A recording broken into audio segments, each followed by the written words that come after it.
નમસ્કાર. મારું નામ અમિત અગલાણી છે અને હું ઘણા વર્ષોથી એટલે કે 14 થી 15 વર્ષથી શિક્ષણ સાથે જોડાયેલી છું. હું ટીચર છું. 11-12 સાયન્સ વિજ્ઞાનમાં બાયોલોજીની ટીચર છું. હું શિક્ષક તો છું, પણ સાથે સાથે મને એવું થાય છે કે હું આજીવનની સ્ટુડન્ટ છું અને એ જ સ્ટુડન્ટના ઈગરનેસના કારણે હું ધ્યાનથી જોડાઈ અને ધ્યાનના લીધે મારામાં ઘણા બધા ચેન્જીસ આવ્યા અને જે મેં મારી અંદર પોઝિટિવ ચેન્જીસ વિઝ્યુઅલાઇઝ કર્યા તો એનાથી મને એવી પ્રેરણા મળી કે જો એક શિક્ષકમાં બદલાવ આવે તો એના લીધે કેટલું બધું વાતાવરણ બદલી શકે છે એનો મેં ખુદ મારી જાતથી જ અનુભવ કરેલો. તો એ જ અનુભવના અંડરમાં અમે લોકો અમારી ટીમ ગોંડલ વિસ્તારના આસપાસ રામોદ ગામમાં અમે એક મેડિટેશન ચર્ચા ઉપર આવેલા અને બાળકોને પોઝિટિવ એનર્જી સાથે મેડિટેશન સાથે કઈ રીતે જોડવા એની માટે અમે લોકો એમને શીખડાવેલું. અમે જે અત્યારે સંસ્થામાં આવેલા છે એ સંસ્થા છે શ્રી સર્વોદય વિદ્યાલય રામોદ અને મારી સાથે જયેશ સર બેઠેલા છે. નમસ્કાર. જે આ સંસ્થાના મેઇન કરતા ધર્તા છે, મેઇન ચેરમેન છે. અને હું જયેશ સરના મતલબ વાત કરું તો આપણે કેમ કે હું પોતે શિક્ષણથી જોડાયેલી છું, આપણને ખબર છે કેટલી લોટ્સ ઓફ સ્કૂલ્સ ને ઘણું બધું છે અને બધા સ્કૂલ્સના અલગ અલગ ચેરમેન ને બધા હોય બરાબર. તો જે સરનું છે આ ધ્યાન પ્રત્યેની રુચિ, પોતાના સંસ્થા પ્રત્યેનું એકદમ ગ્રાઉન્ડ ટુ અર્થ, એમ જરાય કોઈ જ જાતનું કઈ નહીં ને એમનામાં મેં એ ફાયર જોઈ છે કે હી want to change the education world. કે અત્યારે જે રીતના એજ્યુકેશન જઈ રહ્યું છે તો કઈ રીતના how it is different from other education, કે કઈ રીતના એ પોતાના જે ચિલ્ડ્રન છે, પોતાના જે સ્ટુડન્ટ્સ છે એને કઈ રીતના અધરથી ડિફરન્ટ કરવાના છે અથવા તો કરી રહ્યા છે એની આપણે ચર્ચા કરી રહ્યા છે. જય sir. Thank you. First of all thank you. આપની જે શ્રી સર્વોદય વિદ્યાલય છે એ અરાઉન્ડ સર કયા યરમાં પ્રસ્થાપિત થઈ? મારી જે સર્વોદય એજ્યુકેશન કેમ્પસ તરીકે આ કોટડા સાંગાણી તાલુકાની આ જે સંસ્થા જે છે એ 1998માં આની સ્થાપના થઈ છે. પણ આ સંસ્થા જે છે મારી પહેલા અન્ય સંચાલકો સંભાળતા, મેં આ સંસ્થાનું સુકાન છેલ્લા 14 વર્ષથી હું સંભાળું છું. આજે હું અહીંયા હું 700 રૂપિયામાં મેં આ સ્કૂલમાં પણ જોબ કરેલી છે અને આજે હું એ 700 રૂપિયાથી જે નીચલા લેવલથી ગ્રાઉન્ડ ફ્લોર થી મેં જે ક્લાસીસ થી શરૂઆત કરી હતી એટલે આજે હું બાળકોમાં વચ્ચે આટલું બધું તમે વચ્ચે વાત કરી કે બાળકો સુધી જે આખું મેનેજમેન્ટ જે છે સંભાળી શકો છો. એ શિક્ષક ક્યારે સંભાળી શકે કે તમામ પ્રકારનો એક્સપિરિયન્સ છે કે ટીચર્સને કયા પ્રકારે ટ્રેન કરીએ તો બાળકો કઈ રીતના ટ્રેન થશે, બાળકોને શું જોઈએ છે, પેરેન્ટ્સને શું જોઈએ છે, આ એન્ડ યુઝર સાથેની જે કનેક્ટિવિટી છે ત્યારથી લઈને આજ સુધી મેં આ સંસ્થામાં અત્યારે 900 જેવી સ્ટ્રેન્થ અમારી સંસ્થામાં છે. તો એમને હું સરસ મેનેજમેન્ટ સાથે સારું પ્રોવાઈડ કરવા માટેની એક દરેક વ્યક્તિત્વ એની પર્સનાલિટી ખીલે અને સર્વોદયનું સ્ટુડન્ટ છે એ કઈ ક્વોલિટી ને બ્રાન્ડ બનીને માર્કેટમાં જાય એવા એમ્સ સાથે અમે આમની એજ્યુકેશન સિસ્ટમ ચલાવી રહ્યા છીએ. ઓકે. મતલબ સરે already he has work at the ground level, so સરને ઓલરેડી ખબર છે કે કયા કયા બેઝિક પ્રોબ્લેમ સ્કૂલ સાથે જોડાયેલા હોય. Like we can say from P to P, મતલબ ફ્રોમ પીયુન ટુ પ્રિન્સિપલ. તો એને હરેક બેઝિક પ્રોબ્લેમ્સની ખબર છે. સો એકદમ કનેક્ટેડ છે એમના સ્ટાફ સાથે, એમના સ્ટુડન્ટ સાથે, એમના એક એક પ્રોબ્લેમ સાથે. અને સરનું વિઝન છે કે આઈનો જે સ્ટુડન્ટ છે એ આગળ જઈને કંઈક ડિફરન્ટ કરે, કંઈક અલગ કરે. તો sir it is a request કે તમારું જે વિઝન છે કે તમારો સ્ટુડન્ટ કંઈક ડિફરન્ટ કરે તો એના માટેના તમારા કયા પ્રોસ્પેક્ટ્સ છે? ખાસ અમારા સ્ટુડન્ટમાં આ ગ્રામીણ ક્ષેત્રની અંદર ગામડામાંથી નાના પરિવારમાંથી જેમની આર્થિક પરિસ્થિતિ નબળી હોય એવા વિદ્યાર્થીઓ અમારું શાળાના કામગીરીને જોઈને એ લોકો અમારી શાળામાં એડમિશન લે છે.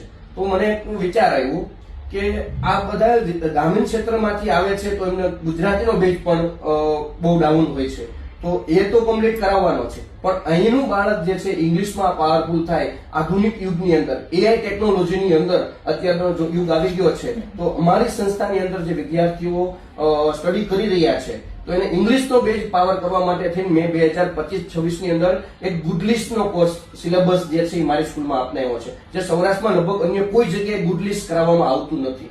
માત્ર સુરતમાં એક સંસ્થા છે ત્યાં ગુડલિસ્ટ કરાવવામાં આવે છે. તો એ કોન્સેપ્ટ મને ખૂબ સારો લાગ્યો. એ કોન્સેપ્ટ પાછળનો મારો એમ્સ એ છે કે મારી સંસ્થામાં અહીંયા વિદ્યાર્થીઓ 14 વર્ષ પૂરા કરીને જાય છે, જે કેજી માંથી એડમિશન લે છે અને 12 કોમર્સ કમ્પ્લીટ કરીને જાય છે.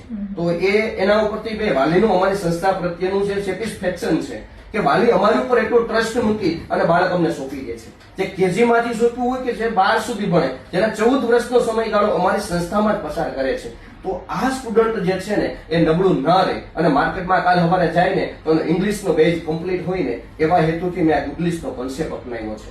એ અમારા વિસ્તારમાં ક્યાંય કોઈ સંસ્થામાં ગુડલિસ્ટ લાવવામાં આવતું નથી અને બંને ભાષાઓ જે છે એ શીખવીએ છીએ. એના પાછળનું મુખ્ય કારણ એક જ છે કે 12 ધોરણ પછી બાળક બીસીએમાં એડમિશન લેશે, બીબીએમાં એડમિશન લેશે, એન્જિનિયરિંગમાં એડમિશન લેશે, ડોક્ટર લાઈનમાં જશે, તો ત્યારે એ વિદ્યાર્થીઓનો ઇંગ્લિશ કન્ફર્મ હશે, પાકું હશે, તો એ બાળક પાછું પડશે નહીં, માર્કેટમાં કે એમને કોઈ તકલીફ પડશે નહીં. તો આ બેઝ પાકો થાય ને એવા હેતુથી મેં મારી શાળાની અંદર એક ગુડલિસ્ટનો કોન્સેપ્ટ અપનાવ્યો છે. આ એક ખાસ અત્યારના પેરેન્ટ્સને ગુડલિસ્ટ શું છે પેરેન્ટ્સને ખ્યાલ નથી.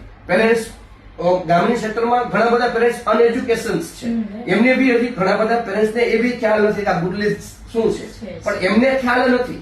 એટલા માટે અમે વિચાર્યું કે આ બાળક અમારા ભરોસે મૂક્યું છે, અમારી સંસ્થામાં અમારા વિશ્વાસે એડમિશન લઈ અને અમારે સોંપી દીધું છે, તો હવે એને તૈયાર કરવાની જવાબદારી મારી નૈતિક ફરજ છે. એ નૈતિક ફરજ સમજીને મેં આ ગુડલિસ્ટ ચાલુ કર્યું છે, જેમાં કોઈ પેરેન્ટ્સ અહીંથી જે કઈ ચેન્જીસ કરીએ ને તો એક અમારા પેરેન્ટ્સનો પોઝિટિવ અને પ્લસ પોઈન્ટ છે કે જે જયસર કરે ને ફાઇનલ આપણે જયસરને સોંપી દીધું છે. આ જે અમારા ઉપરનો વિશ્વાસ છે ને એને કારણે જ મને આ સરસ મજાની પ્રેરણાઓ મળે છે અને આવા નવા નવા કોન્સેપ્ટ અમે આપીએ છીએ. સેકન્ડ વન કે શાળામાં જેટલી શિષ્યવૃત્તિની પરીક્ષાઓ લેવાય છે, સીઈટી છે, એનએમએસ છે, જ્ઞાન સાધના છે, નવોદયની છે, કે સ્પર્ધાત્મક બાળક તમામ પરીક્ષા નાની એજમાંથી જ દઈ શકે. 5મા સ્ટાન્ડર્ડમાં 2 એક્ઝામ આવે છે, સીઈટીની એક્ઝામ છે, નવોદયની એક્ઝામ છે, 8મા ધોરણમાં એનએમએસની એક્ઝામ આવે છે, જ્ઞાન સાધનાની એક્ઝામ આવે છે. તો આ બધી જ એક્ઝામની હું તૈયારી શાળામાં જ કરાવું છું. અમારા મેડમો દ્વારા તૈયારી કરાવવામાં આવે છે અને એ જ એક્ઝામ બાળક દે તો એનો કોન્ફિડન્સ વધશે. અને ઇવન અમારા માટે ગૌરવની વસ્તુ છે કે અમારું સેન્ટરમાં આ ગામ જે છે અમારી ભૌતિક અમારી સંસ્થાની સુવિધાઓ છે ને એને ધ્યાનમાં રાખીને ગવર્મેન્ટ તરફથી પણ જે કઈ સ્પર્ધાત્મક પરીક્ષાઓ ગોઠવે છે એનું પરીક્ષાનું કેન્દ્ર પણ અમારી સંસ્થામાં છે. એટલે જેથી કરીને અમારા સ્ટુડન્ટ કે આજુબાજુના વિસ્તારના સ્ટુડન્ટને અહીંયા એક્ઝામ લેવા માટે ઈઝી રહે. એટલે અમે આ પણ બાળકોનું પેરેન્ટ્સ અનએજ્યુકેશન છે, કઈ એક્ઝામ ક્યારે આપવી, શું આપવી, બહુ ઓછા પેરેન્ટ્સ અમારા જાણે છે. તમારા સિટી લેવલ જયારે કમ્પેરિઝન કરીએ તો અમારા પેરેન્ટ્સ 50% જ જાગૃત છે. 50% પેરેન્ટ્સ પછી જયેશને સોંપી દીધો છે એને જોવાનું છે. તો આ એક નૈતિક ફરજ સમજીને આ તમામ એક્ઝામ્સ જે છે એ શાળામાં જ હું ઓર્ગેનાઇઝ કરું છું.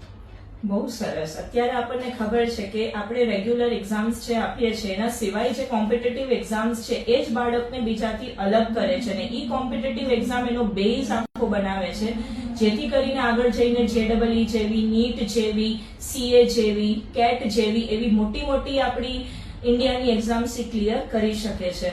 તો એકદમ આમ સરની વાત કરીએ ને તો એકદમ નૈતિકતાથી, મતલબ પોતાનું જ બાળક છે, સ્કૂલનું જે બાળક છે એ પોતાનું જ બાળક છે, એટલી જ ઇક્વલી એમને એની ચિંતા થઈ અને એમનું ભવિષ્યની ઘડતર કરે છે. અને સરે જે ગુડલિસ્ટની વાત કરી તે બહુ જરૂરી છે. આપણા ગુજરાત રાજ્યની વાત કરીએ ને ખાસ સ્પેશિયલી તો બહુ થોડોક ફિયર હોય, ક્યાંક આમ ઇંગ્લિશ બોલવાનું આવે ને એટલે છોકરું ગેગે ફેફે થઈ જાય.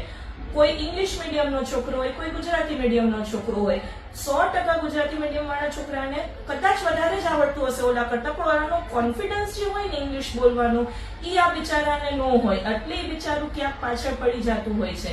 તો એનોય કઈ રીતના બહુ સારી રીતના સરે ઉપાય લઈ આવ્યો છે કે ભાઈ બહુ નાના સ્ટાન્ડર્ડ થી આ રીતનો કન્સેપ્ટ અગર એને આપે તો એ ઇક્વલી ઇંગ્લિશ અને ગુજરાતીને કમ્પેર કરી શકે. એન્ડ સેકન્ડ થિંગ સર મને પૂછવું હતું કે જેટલા પણ સ્ટુડન્ટ્સ આવે છે, જેમ આપે કીધું કે બહુ બધા ડિફરન્ટ ગામમાંથી આવે છે, તો હાઉ દે આર અવેર, મતલબ ટેમ્પલેટ્સ ને એવું છે, હોર્ડિંગ ને એવું છે, તો કઈ રીતના એ લોકો તમારા તરફ આવે છે? આજથી 4 વર્ષ પહેલા મેં હોર્ડિંગ્સ એટલે મીન કે હોલ દિવાલમાં કોઈ એડવર્ટાઇઝમેન્ટ માટે એક પેઇન્ટર જાણીતા હતા, એટલે કે મારે સત્તામાં વા કરવું છે ત્યારે હોર્ડિંગ્સ લગાવ્યા છે. કોઈ ટેમ્પલેટ નહીં, કોઈ ખોટી જાહેરાતો નહીં, કોઈ લોભામણી સ્કીમો નહીં. અન્ય સંસ્થાઓની જેમ પેરેન્ટ્સની ઘરે ઘરે જઈ અને એમને કોઈને નવી નવી સ્કીમો આપી અને વિદ્યાર્થીઓને ખેંચવાનો પ્રયત્ન કરતા હોય, પણ અમારી સંસ્થા અમારું બિલકુલ અલગ માઇન્ડ છે કે ભાઈ એ વસ્તુ આપણી સફળતા નથી. મારે અહીંયા સિસ્ટમ છે કે મારા અહીંયા કોઈ પણ એડમિશન લેવા માટે આવે તો અમારા ઓલ્ડ જે પેરેન્ટ્સ છે, જેનું બાળક અમારી સંસ્થામાં અભ્યાસ કરી રહ્યું છે, એ પૂરા સેટિસ્ફાઈડ હોય અને એને મારા વિચારોની ખબર હોય, મારા સંસ્થાના વિચારોની ખબર હોય, અમારા સ્ટાફના સંસ્કારોની અને એના વિચારોની ખબર હોય. એ એની પાસેથી માહિતી લઈને એડમિશન લેવા માટે આવે ને ત્યારે જ અમે એડમિશન એ લોકોને આપીએ છીએ. અને એડમિશન લેવા માટે જ્યારે કોઈ પેરેન્ટ્સ આવે ને તો પહેલો જ અમારો પ્રશ્ન હોય, કોના રેફરન્સથી તમે આવ્યા? અમારા માટે મહત્વનું એ હોય કે અમારા શાળાનો પરિચય છે, અમારા વિચારોથી પરિચિત છે. એક અહીંયા આ વિસ્તારની અંદર અમારી સંસ્થાની એક કડક છાપ ઊભી થયેલી છે કે ભાઈ અહીંયા કડક છે, બાળકને જરાય ચલાવવું કે પેરેન્ટ્સને જરાય ચલાવી લેવું કે કોઈ વાત સાંભળી અને એક્સેપ્ટ કરી લેવો એ સિસ્ટમ નથી. એની ઉપર પૂરેપૂરું ફોકસ થાય અને પૂરેપૂરું ઊંડાણપૂર્વક એમાં વિચારવામાં આવે કે પેરેન્ટ્સનો નાનો પ્રશ્ન હોય તો મારી કઈ ભૂલ ચૂક રહેતી હોય તો એ બી અમે સુધારવાના પ્રયત્ન કરી અને એ બાળકોને એમાં જે કઈ ખામી રહેતી હોય તો એ અમે સુધારવાના 100% પ્રયત્ન કરતા હોય. અને એ અમારી સિસ્ટમ બીજી એ છે કે આજે કોઈ પેરેન્ટ્સ તરીકે સપોઝ તમે મને કોઈ એમ લખાયું કે મારું આ બાળક જે છે એ ઘરે મોબાઈલ જોવે છે, આવીને રખડવા માટે જતું રહે છે, આવીને સાયકલિંગ કરવા જતું રહે છે, એટલી કમ્પ્લેન ખાલી અમને લખાવી હોય એટલે અમારા સિસ્ટમ સર્વિસ બેઝ કંપનીમાં કેમ સર્વિસ બેઝ કામ હોય એ ટાઈપનું રજીસ્ટર નિભાવીએ છીએ. અને સ્પેશિયલ એક સ્ટાફને અમે એના માટે નિમણૂક કરી અને એની જે કમ્પ્લેન્ટ્સ નોટ ડાઉન કરતા હોય અને વીક પછી એના પેરેન્ટ્સનો ફોલો લેતા હોય કે આમાં કેટલો સુધારો થયો છે. બાળક સાથે પેલા પ્રેમ વર્તનથી એને સમજાવતા હોઈએ છીએ, એને આપણા લેવલથી મિત્ર તરીકેના લેવલથી સમજાવતા હોઈએ છીએ, એમાં સુધારો થાય છે. ધીમે ધીમે કોઈ બાળક પ્રેમથી સમજી જાય છે. અમારી સાથે દરેક બાળક લાગણીથી જોડાયેલું છે. ઇવન કેજી નું બાળક હોય તો ભલે અને 12મા ધોરણનું બાળક હોય તો ભલે, એ લાગણીથી જોડાયેલું છે. એને એક જ વાર કહેવું પડે, બેટા શું કામ તારે એવી કમ્પ્લેન આવે, એટલું જ કહીએ બાળક ઓટોમેટિક અમારું જે છે માને. ઇવન કેટલાય પેરેન્ટ્સ એવા છે બાળક જમતું ન હોય ને તો વિડીયો કોલ કરે. મોસ્ટ ઓફ કોઈ સંચાલકને કોઈ પેરેન્ટ્સ વિડીયો કોલ કરે કે કોલ કરી અને ઘરે જે પેરેન્ટ્સ છતાં એ જવાબદારી ઘરની છે. ઘરે ન જમતું હોય, ટીવી જોતું હોય, મોબાઈલ જોતું હોય, એક્સવાઇઝેડ ઘરની પ્રવૃત્તિ કરે એની જિમ્મેદારી કોની હોય છે? પેરેન્ટ્સની. પણ પેરેન્ટ્સ વિડીયો કોલ કરી ખાલી બતાવે અને બાળકની જે અન્ય પ્રવૃત્તિઓ છે ઓટોમેટિક સ્ટોપ થઈ જાય છે. એમાં અમને પેરેન્ટ્સને પણ એટલો વિશ્વાસ છે ભાઈ જયેશનો ફોટો જોશે ને તો બાળક બંધ થઈ જશે. આ એક અમારો મેન જે વસ્તુ જે છે એની ઉપર અમે સર્વિસ બેઝ કામ કરીએ છીએ.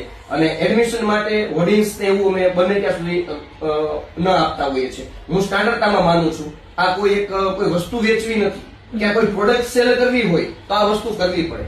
આપણે સારા ભારતના સારા નાગરિકનું વ્યક્તિત્વ ખીલાવવાનું છે, એક સારો નાગરિક બનાવવાનો છે, એને બધી રીતના આપણે ટ્રેન કરવાનો છે. તો એમાં ટેમ્પલેટ કે બેનર કે બ્રોશર આપી મોટી જાહેરાતો કરી અને આકર્ષણ લઈ આવશું તો એનો કોઈ અર્થ નથી.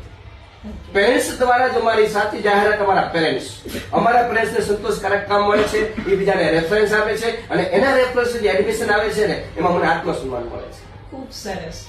એટલે એકદમ નૈતિકતાથી સરે જે વાત કરી છે કે આજના કોમ્પિટિટિવ વર્લ્ડમાં એકદમ ઓનેસ્ટ રહી અને લોકોને ખાસ તેના સ્ટુડન્ટ્સને સેટિસ્ફાઈ કરી, એમના પેરેન્ટ્સને સેટિસ્ફાઈ કરી અને એકદમ એમને જે એથિક્સ ફોલો કર્યા છે એના જ લીધે આટલી સરસ ઇન્સ્ટિટ્યૂટ ચાલી રહી છે. ખૂબ ખૂબ ધન્યવાદ જયેશ. Thank you.